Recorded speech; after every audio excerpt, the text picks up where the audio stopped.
Ndishamwari wedu utakuri wakanaka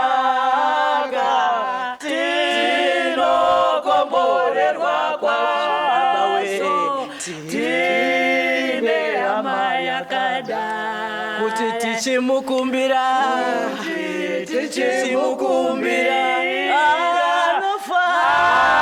anofadzwa kupindura anotipa zvakanaka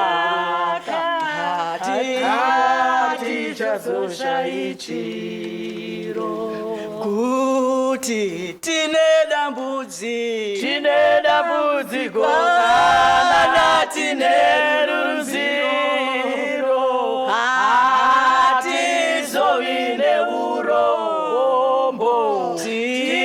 tinotenda kuna Jesu hationi imwe yakanaka anoziva vanhu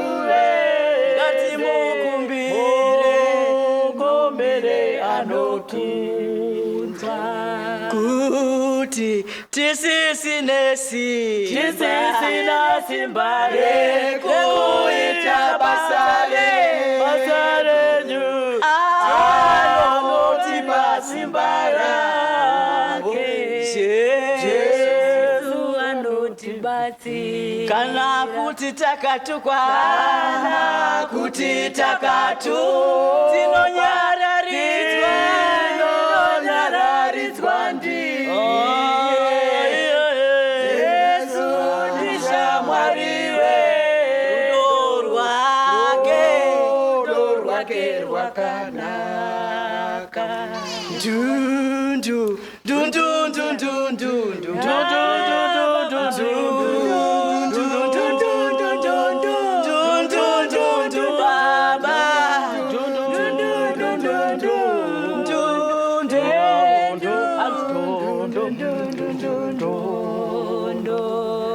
kuti tine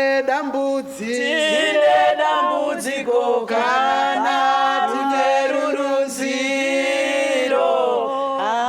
hatizovi neurombo tinotenda kuna Jesu hationi imwe yakanaka kunga Jesu anoziva vanhu vese mukumbire anokunzwa kuti tisisina simba rekuita basa renyu iye Jesu anotibatsira rudo rwake rwakanaka kana kuti takatukwa tinonyararidzwa ndiye Jesu Ndishamwari rudo rwake rwakanaka